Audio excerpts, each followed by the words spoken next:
வணக்கம். மதிமுகம் செய்திகள்.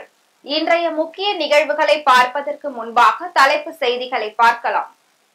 தர்மபுரியில் முதலமைச்சர் மு.க.ஸ்டாலின் தேர்தல் பிரச்சாரம். முதலமைச்சர் வருகையை ஒட்டி மாவட்டத்தில் ட்ரோன்கள் பறக்க தடை. மதிமுக சின்னம் குறித்து நாளை அறிவிக்கப்படும். திருச்சியில் துரை வைகோ பேட்டி. பெரியவர்களிடம் ஆசீர்வாதம் வாங்குவதில் தவறில்லை.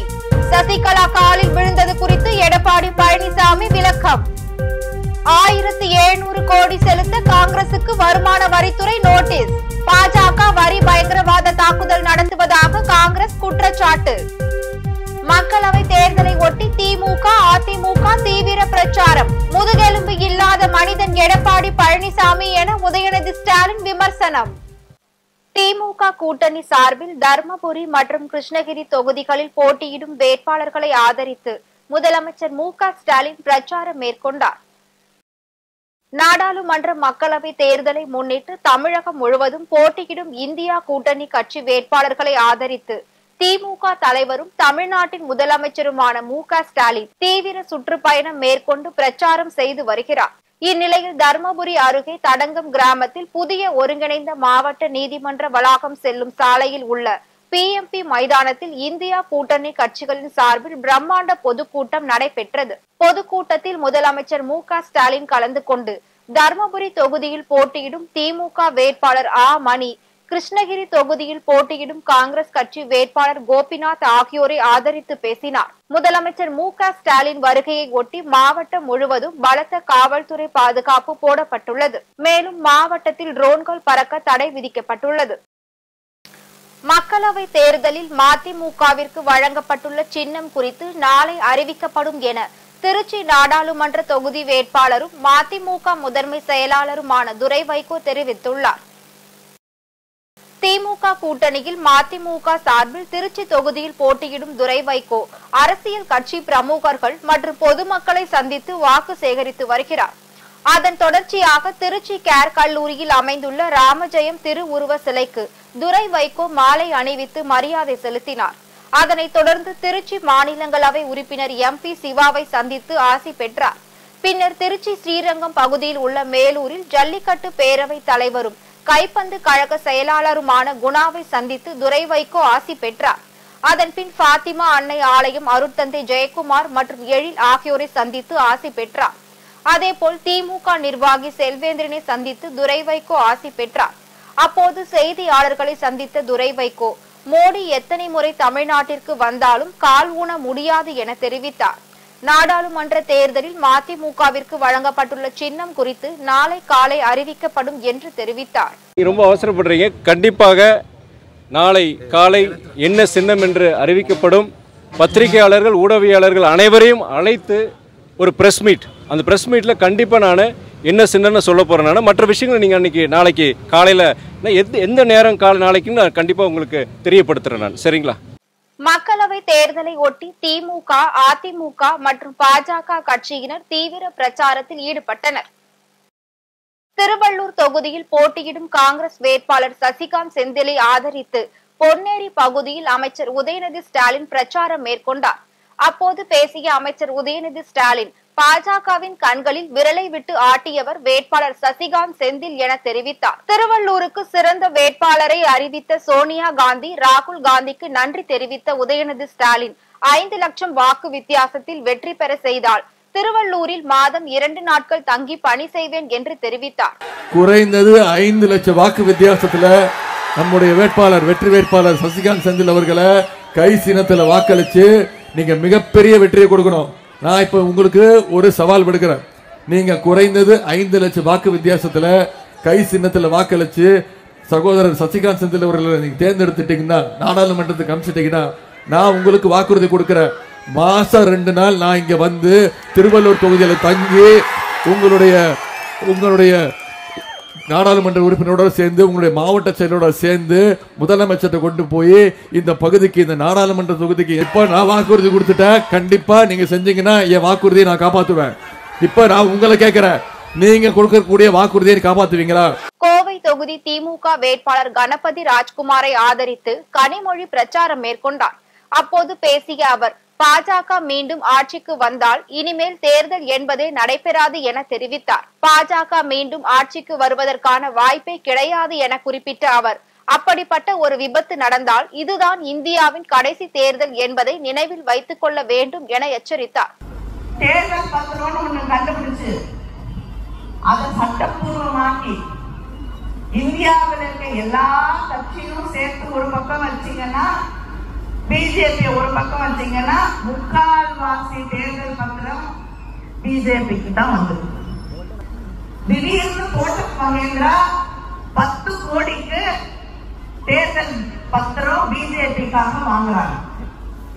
வாங்கி கொஞ்ச நாளிலேயே இந்திய சரித்திரத்திலேயே இல்லாத அளவுக்கு ரிசர்வ் பேங்க் வந்து இவங்க கேட்டதுக்கு ஒத்துக்கிறாங்க. ஒத்துக்கிட்ட அப்புறம் மறுபடியும் 50 கோடி ரூபாய் பிஜேபிக்கு வழங்கப்படுகிறது. இதுதான் தேர்தல் பத்திரம் சட்டப்பூர்வமான ஊழல்.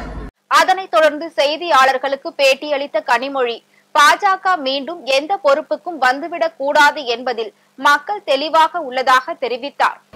3 ஆண்டுகளாக திராவிட முன்னேற்றக் கழக ஆட்சியிலே முதலமைச்சர் அவர்கள் மக்களுக்கு செய்திருக்கக்கூடிய திட்டங்கள் எல்லாம் மக்களிடம் சென்றடைந்திருக்கிறது. மக்கள் தெளிவாக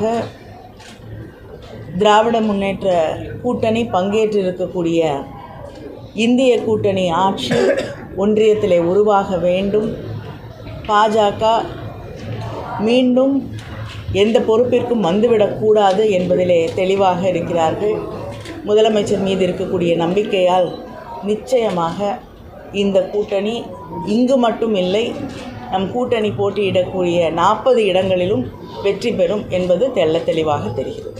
தேமுதிக பொதுச் செயலாளர் பிரேமலதா விஜயகாந்த் கோவை தொகுதி அதிமுக வேட்பாளர் சிங்கை ராமச்சந்திரனை ஆதரித்து பிரச்சாரம் செய்தார். அப்போது பேசிய அவர், ஒன்றிய அரசு கொண்டு வந்த ஜிஎஸ்டியால் பல சிறு குறு தொழில்கள் பாதிக்கப்பட்டுள்ளதாகவும், மின்சார கட்டணத்தையும் மாநில அரசும் ஒன்றிய அரசும் சேர்ந்து உயர்த்தி விட்டதாக தெரிவித்தார்.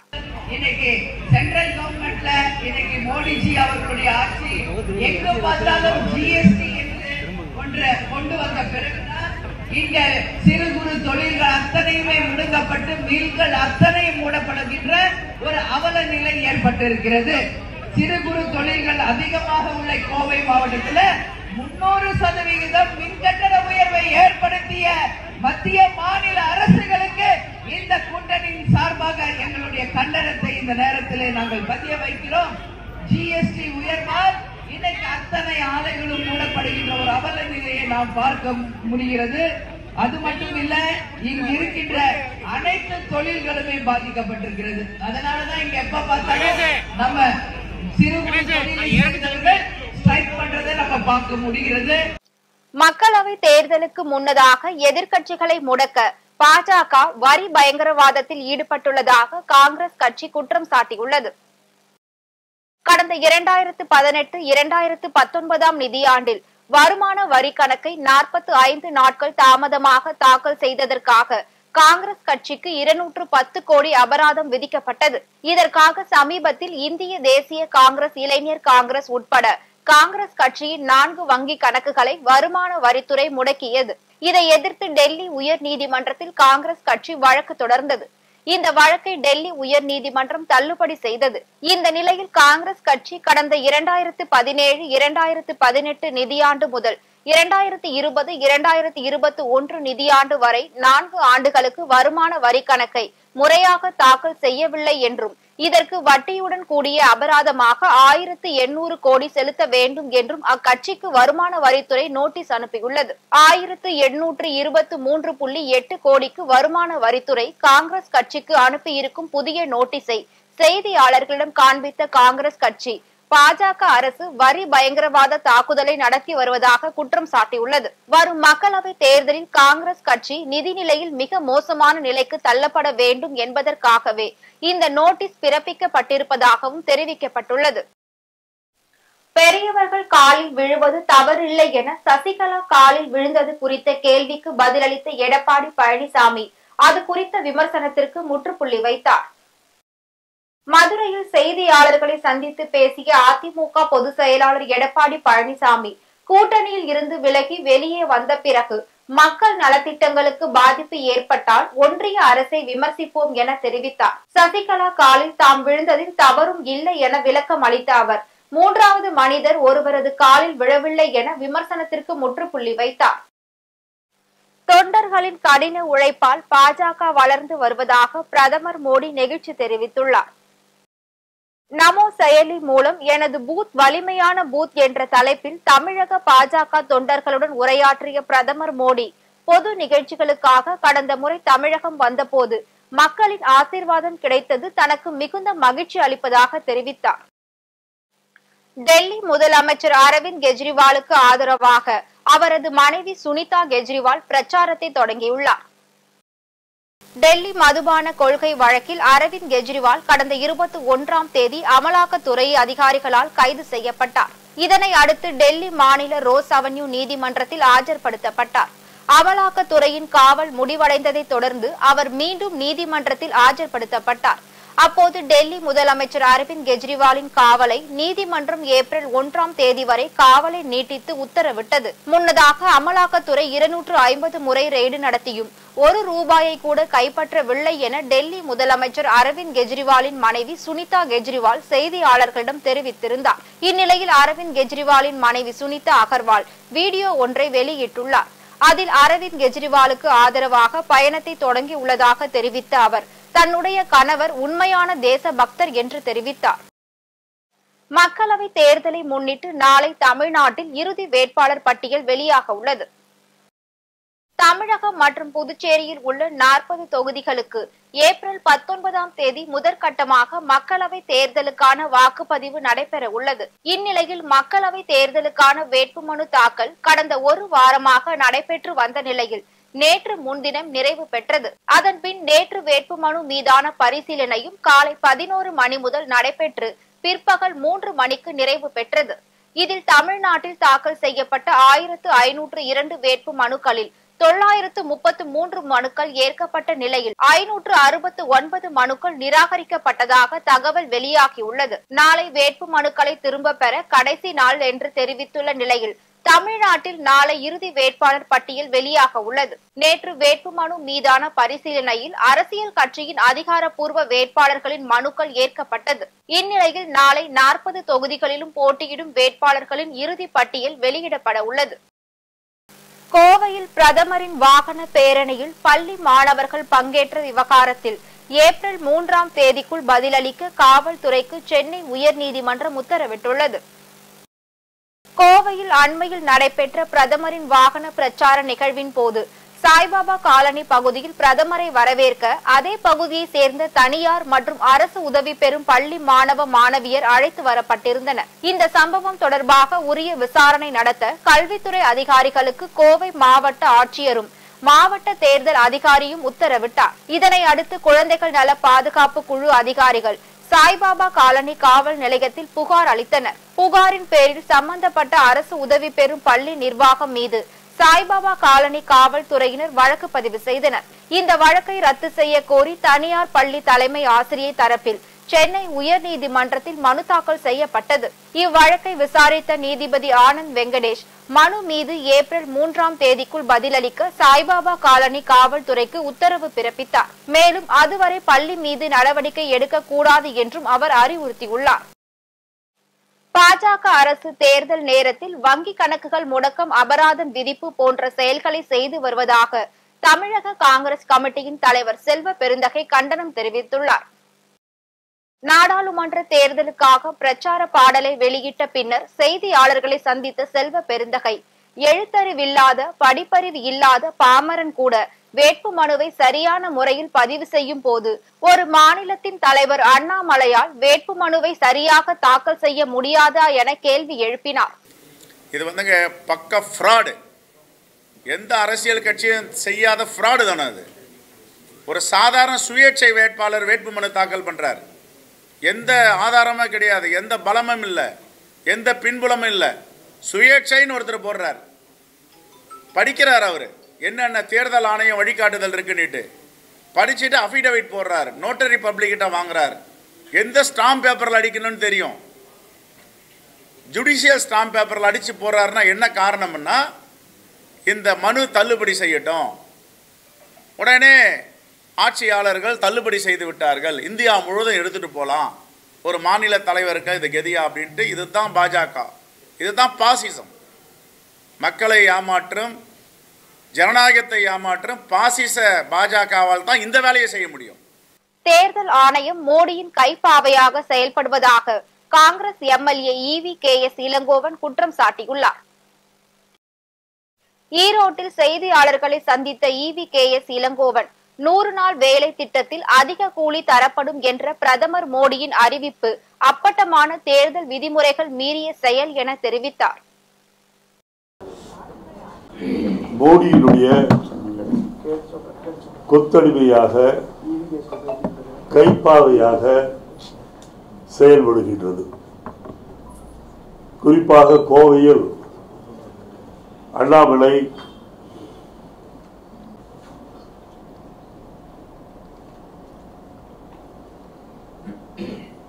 வேட்புமனு தாக்கல் செய்யும் போது பல தவறுகள் செய்திருக்கின்றார்.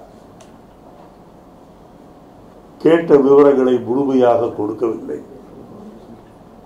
எந்த தொகுதியில் வாக்காளராக இருக்கின்றீர்கள் என்ற கேள்வி அவர் பதிலே எதுவும் சொல்ல கிடையாது.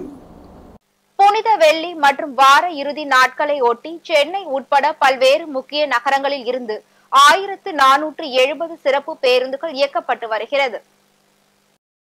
சென்னை கிளாம்பாக்கத்தில் இருந்து திருவண்ணாமலை, திருச்சி, கும்பகோணம், மதுரை, திருநெல்வேலி, நாகர்கோவில், கன்னியாகுமரி, தூத்துக்குடி, கோயம்புத்தூர், சேலம், ஈரோடு, திருப்பூருக்கு 1150 பேருந்துகள் இயக்கப்பட்டு வருகிறது. சென்னை கோயம்பேட்டில் இருந்து நாகப்பட்டினம், வேளாங்கண்ணி, ஓசூர், பெங்களூருவிற்கு 120 சிறப்பு பேருந்துகளும், திருப்பூர், ஈரோடு, கோயம்புத்தூர் உள்ளிட்ட பல்வேறு இடங்களில் இருந்து பிற பகுதிகளுக்கு 200 சிறப்பு பேருந்துகள் என மொத்தம் 1470 பேருந்துகள் இயக்கப்பட்டு வருகிறது. பல்வேறு மாவட்டங்களில் நடைபெற்ற நிகழ்வுகளை களத்தில் மதிமுகம் பகுதியில் பார்க்கலாம்.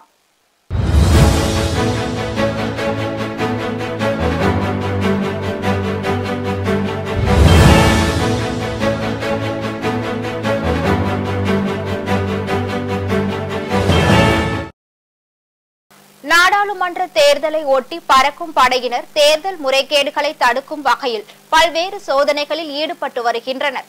இந்நிலையில் அரியலூரில் இருந்து ஜெயங்கொண்டத்திற்கு சென்ற போக்குவரத்து துறை அமைச்சர் சிவசங்கர் வாகனத்தை அஸ்தினாபுரம் அருகில் பறக்கும் படையினர் நிறுத்தி சோதனை செய்தனர். காரில் பொருட்கள் எதுவும் இல்லை என்பதை உறுதி செய்த பின்னர் பறக்கும் படையினர் சோதனையை நிறைவு செய்தனர். திருப்பூர் மாவட்டம் தாராபுரத்தில் வருகின்ற நாடாளுமன்ற தேர்தலில் 100% வாக்குப்பதிவு குறித்து கையெழுத்து விழிப்புணர்வு நிகழ்ச்சி தாராபுரம் கோட்டாட்சியர் செந்தில் அரசன் தலைமையில் நடைபெற்றது. இந்நிகழ்ச்சியில் பொதுமக்கள் வருகின்ற நாடாளுமன்ற தேர்தலில் 100% வாக்குப்பதிவு செலுத்த வேண்டும் என்பது குறித்த வாசகங்கள் அடங்கிய துண்டு பிரசுரங்களை விநியோகம் செய்து விழிப்புணர்வை ஏற்படுத்தினர். திருப்பத்தூரில் ஏற்கனவே இருந்த ஒருங்கிணைந்த நீதிமன்றத்தில் மாவட்ட நீதிமன்றம் மற்றும் தலைமை நீதித்துறை நடுவர் நீதிமன்றங்களை சென்னை உயர் நீதிமன்ற நீதிபதி பட்டு தேவானந்த் காணொலி காட்சி வாயிலாக திறந்து வைத்தார். இந்நிகழ்ச்சியில் சுமார் 200க்கும் மேற்பட்ட வழக்கறிஞர்கள் மற்றும் நீதிபதிகள் கலந்து கொண்டனர். திண்டுக்கல் மாவட்டம் கொடைக்கானலுக்கு சுற்றுலா பயணிகள் படையெடுக்க துவங்கியுள்ளனர். இந்நிலையில் கொடைக்கானல் முகப்பு பகுதியான பெருமாள் மலையில் இருந்து வெள்ளி நீர்வீழ்ச்சி வரை நெடுஞ்சாலை துறையினரால் சாலை சீரமைப்பு பணி நடைபெற்று வருகிறது. இதனால் தற்போது விடுமுறைக்காக கொடைக்கானலுக்கு படையெடுக்க துவங்கியுள்ள சுற்றுலா பயணிகள் 5 கிலோமீட்டருக்கு மேல் வாகனங்கள் அணிவகுத்து நிற்கக்கூடிய நிலை உருவாகியுள்ளது. கோடை விடுமுறையும் துவங்க உள்ளதால் கனரக வாகனங்களுக்கு கட்டுப்பாடுகள் விதிக்க வேண்டும் என்ற கோரிக்கை எழுந்துள்ளது. திருப்பத்தூர் மாவட்டம் வாணியம்பாடி பகுதியை சேர்ந்த முருகன் என்பவரின் மர குடோனில் தற்போது திடீரென தீ விபத்து ஏற்பட்டுள்ளது. தகவல் அறிந்து வந்த தீயணைப்பு துறையினர் நீண்ட நேரமாக போராடி தீயை அணைத்து கட்டுக்குள் கொண்டு வந்தனர். இந்த தீ விபத்தில் குடோனில் வைக்கப்பட்டிருந்த 25 லட்சம் மதிப்பிலான உயர் ரக தேக்கு மர கட்டைகள் மற்றும் குடோனில் இருந்த எந்திரங்கள், மர சாமான்கள் தீயில் எரிந்து சேதமடைந்தது. மேலும் இந்த விபத்து குறித்து காவல்துறையினர் வழக்கு பதிவு செய்து விசாரணை மேற்கொண்டு வருகின்றனர். ராணிப்பேட்டை மாவட்டம் ரத்தினகிரி பகுதியை சேர்ந்த சிட்டி பாபு என்பவரின் வீட்டில் புகுந்த மர்ம நபர்கள் வீட்டில் இருந்த 180 சவரன் தங்க நகை மற்றும் 2 லட்சம் ரொக்க பணத்தை கொள்ளையடித்து சென்றனர். இந்த சம்பவம் குறித்து அளிக்கப்பட்ட புகாரின் பேரில் காவல்துறையினர் வழக்கு பதிவு செய்து குற்றவாளிகளை தீவிரமாக தேடி வருகின்றனர். நாமக்கல் மேற்கு மாவட்டம் செயலாளர் மதுரா செந்தில் தலைமையில் பரமத்தி வேலூர் சட்டமன்ற தொகுதி தேர்தல் பணிமனையை அமைச்சர் மதிவேந்தன் மற்றும் கொங்குநாடு மக்கள் தேசிய கட்சி பொதுச் செயலாளர் ஈஸ்வரன் ஆகியோர் திறந்து வைத்து பேருரை ஆற்றினர். தொடர்ந்து நடைபெற்ற பரமத்தி சட்டமன்ற தொகுதி செயல் வீரர்கள் கூட்டத்தில் நாமக்கல் நாடாளுமன்ற வேட்பாளர் VS மாதேஸ்வரன் ஆதரித்து பிரச்சாரம் மேற்கொண்டார். திண்டுக்கல் மாவட்டம் கொடைக்கானல் பழனி பிரதான சாலையில் கோம்பைக்காடு பகுதியில் பொள்ளாச்சியில் இருந்து சுற்றுலா வந்த பயணிகளின் வாகனம் திடீரென்று தீப்பிடித்து எரிந்தது. காரில் இருந்த நபர் அதிர்ஷ்டவசமாக கீழே இறங்கி உயிர் தப்பினார். தகவல் அறிந்து வந்த தீயணைப்பு துறையினர் தீயை அணைத்து கட்டுக்குள் கொண்டு வந்தனர். சுற்றுலா வந்த பயணியின் கார் திடீரென தீப்பற்றியதால் அப்பகுதியில் பரபரப்பு ஏற்பட்டது. வணிகர் சங்கங்களின் கோரிக்கைகள் நிறைவேற்றப்படவில்லை என்றால் வரும் ஏப்ரல் 3ஆம் தேதி முதல் 19ஆம் தேதி வரை கடையடைப்பு போராட்டம் நடத்தப்படும் என்று தமிழ்நாடு வணிகர் சங்க பேரமைப்பின் மாநில தலைவர் விக்ரமராஜா தெரிவித்துள்ளார். திருப்பூரில் மணிர் சங்க கூட்டமைப்பு பிரதிநிதிகளை சந்தித்து பேசினார். அப்போது வரும் மே 5ஆம் தேதி வணிகர் தினத்தை முன்னிட்டு மாநில மாநாடு மதுரையில் நடைபெறுவதை முன்னிட்டு தமிழகம் முழுவதும் சுற்றுப்பயணம் செய்து வருவதாக கூறினார். வருகின்ற செவ்வாய்க்கிழமை சென்னையிலே தேர்தல் ஆணையர் அவர்களை சந்தித்து முறையிட இருக்கிறோம். முறையில் மாற்றம் தரப்படவில்லை என்று சொன்னால் தமிழகம் தழுவிய அளவில் தேர்தலில் முடியும் வரை ஏப்ரல் 19 வரை தமிழகம் தழுவிய கடையடைப்பை அறிவிக்க இருக்கிறோம் என்பதை எச்சரிக்கையோடு நான் சமர்ப்பித்துக் கொள்கிறேன். ராணிப்பேட்டை மாவட்டம் புனித ஆரோக்கிய அன்னை ஆலயத்தில் பங்கு தந்தை லியோ மரிய ஜோசப் தலைமையில் சிறப்பு திருச்சிலுவை பாதை நிகழ்ச்சியை தொடங்கி வைத்து இயேசு கிறிஸ்து அனுபவித்த பாடுகள் குறித்து சிறப்பு மறையுரை ஆற்றினார். இந்நிகழ்வில் 500க்கும் மேற்பட்ட திரளான கிறிஸ்தவ மக்கள் கலந்து கொண்டு சிறப்பு பிரார்த்தனையில் ஈடுபட்டனர். அதேபோல் தர்மபுரி மாவட்டம் பொம்மிடி புனித அந்தோணியார் ஆலயத்தில் புனித வெள்ளி தினத்தை ஒட்டி நடைபெற்ற சிலுவை பாதை நிகழ்ச்சியில் ஆயிரக்கணக்கான கிறிஸ்தவ பெருமக்கள் கலந்து கொண்டு ஊர்வலமாக சென்றனர். தொடர்ந்து அப்பகுதியை சேர்ந்த இளைஞர்கள் இயேசுவை சிலுவையில் அறைந்து சாட்டையில் அடித்து கொடுமைப்படுத்திய நிகழ்வை மிகவும் தத்ரூபமாக நடித்து காண்பித்தனர். இதனைத் தொடர்ந்து கொடைக்கானலில் அனைத்து கிறிஸ்தவ தேவாலயங்களிலும் புனித வெள்ளி அனுசரிக்கப்பட்டது. கொடைக்கானலில் இயேசு கிறிஸ்துவின் பாடுகளை நினைவு கூறும் விதமாக பேருந்து நிலைய பகுதியில் இருந்து சிலுவை பாதை ஊர்வலம் துவக்கப்பட்டது. தொடர்ந்து ஆலயத்தில் சிறப்பு வழிபாடுகளும் ஆராதனையும் நடைபெற்றது. இந்நிகழ்வில் நூற்றுக்கணக்கான கிறிஸ்தவ மக்கள் கலந்து கொண்டனர். மதுரை மீனாட்சி மிஷன் மருத்துவமனை மற்றும் ஆராய்ச்சி மையத்தின் மருத்துவ வல்லுநர்கள் தாக்குதலுக்கு ஆளான 17 வயது சிறுவனுக்கு 8 மணி நேரம் அறுவை சிகிச்சைகளை மேற்கொண்டு உயிரை காப்பாற்றி அவரது முக தோற்றத்தையும் உறுப்புகளின் செயல்பாடுகளையும் முழுமையாக மீட்டெடுத்தனர். அறுவை சிகிச்சைக்கு பிறகு சுமார் 5 நாட்கள் தீவிர சிகிச்சைக்கு பிறகு சிறுவன் முழுமையாக குணமடைந்தார். முகத்தில் ஒரு தழும்பு கூட இல்லாமல் மருத்துவமனையில் இருந்து டிஸ்சார்ஜ் செய்யப்பட்டார். இது குறித்து மருத்துவமனை நிர்வாகி கண்ணன் செய்தியாளர்களிடம் கூறுகையில் பலதரப்பட்ட அணுகுமுறை, சரியான நேரத்தில் அளிக்கப்பட்ட சிகிச்சை மற்றும் நவீன தொழில்நுட்பங்களை பயன்படுத்தியதன் மூலம் நோயாளியின் உயிரை காப்பாற்றவும் முக்கிய உறுப்புகளின் இயக்கத்தை பாதுகாத்து மீட்டெடுக்க முடிந்ததாக தெரிவித்தார். இஎன்டி டாக்டர் வந்து ட்ரெக்கியான்னு சொல்லக்கூடிய சுவாச குழாயை வந்து கிழிஞ்சிருந்ததை ரொம்ப நுணுக்கமாக அதை சரி பண்ணாங்க. அப்புறம் மேக்ஸிலோஃபேஷியல் சர்ஜன் எங்கள் டீம் வந்து அதை எல்லா எலும்புகளையும் பிளேட்ஸ் மூலமாக இணைச்சாங்க. கிட்டத்தட்ட 8 பிளேட்ஸ் முகத்தில் அவருக்கு இருக்குது. அதுக்கப்புறம் சீரீஸ் ஆஃப் ட்ரீட்மெண்ட்ஸில் அவருக்கு கடந்த 2 மாதத்துக்குள்ளே பல ட்ரீட்மெண்ட் செஞ்சு அவர் இப்போ இன்றைக்கி பர்ஃபெக்ட்லி நார்மல் சுச்சுவேஷனில் ஸ்டேஜில் இருக்கிறாரு. அவரால் இப்போது எல்லாரும் மாதிரி நார்மலாக இருக்க முடியுது, நார்மலாக பேச முடியுது, நார்மலாக சாப்பிட முடியுது. அவர் திருப்பி நார்மல் லைஃப்குள்ளே போயிட்டார். இது எல்லாமே மீனாட்சி மிஷன் மருத்துவமனை மாதிரி இருக்கிற ஒரு டெக்னாலஜி இருக்கிற ஒரு 400 முழு நேர மருத்துவர்கள் இருக்கக்கூடிய ஒரு மருத்துவமனையில் மட்டும்தான் இப்போ ஏற்பட்ட ஒரு பிரச்சனையை காப்பாற்ற முடியும். ஸோ அதை தான் இன்னைக்கு நான் சொல்லிக்க விரும்புகிறேன். நன்றி. திருவாரூர் மாவட்டம் மன்னார்குடியில் உள்ள பான் சர்க்கஸ் மகளிர் கல்லூரியில் ஆஸ்கார்டியா அன்எம்ப்ளாய்மெண்ட் எராடிகேஷன் ஸ்கீம் நிகழ்ச்சி அக்கல்லூரியின் முதல்வர் சிஸ்டர் விக்டோரியா தொடங்கி வைத்தார். நிகழ்ச்சியில் பேசிய ஆஸ்கார்டியா பவுண்டேஷன் தலைமை செயல் அதிகாரி டாக்டர் SR ராஜவர்ஷன், திட்டத்தின் மூலமாக தமிழகம் முழுக்க இருக்கும் வேலையில்லா இளைஞர்களுக்கும் வேலை வாய்ப்பினை அமைத்து தர முடியும் என தெரிவித்தார். இந்நிகழ்ச்சியில் 500க்கும் மேற்பட்ட மாணவிகள் கலந்து கொண்டனர். இன்றைய தங்கம் வெள்ளி விலை வழங்குவோர் அட்டிகா கோல்ட் கம்பெனி. சென்னையில் 22 கேரட் ஆபரண தங்கத்தின் விலை கிராமிற்கு 140 ரூபாய் உயர்ந்து 1 கிராம் தங்கத்தின் விலை 6390 ரூபாய்க்கு விற்பனை செய்யப்படுகிறது. சவரனுக்கு 1120 ரூபாய் உயர்ந்து 1 சவரன் 51120 ரூபாய்க்கு விற்பனை செய்யப்படுகிறது. அதேபோல் வெள்ளியின் விலையும் கிராமிற்கு 30 காசுகள் உயர்ந்து 1 கிராம் வெள்ளியின் விலை 80 ரூபாய் 50 காசுகளுக்கும் 1 கிலோ வெள்ளியின் விலை 80,500 ரூபாய்க்கும் விற்பனை செய்யப்படுகிறது. தேர்தலை முன்னிட்டு இந்தியாவில் வாக்காளர்களின் அரசியல் மற்றும் சமூக உரிமைகள் பாதுகாக்கப்படும் என்று நம்புவதாக ஐநா தெரிவித்துள்ளது.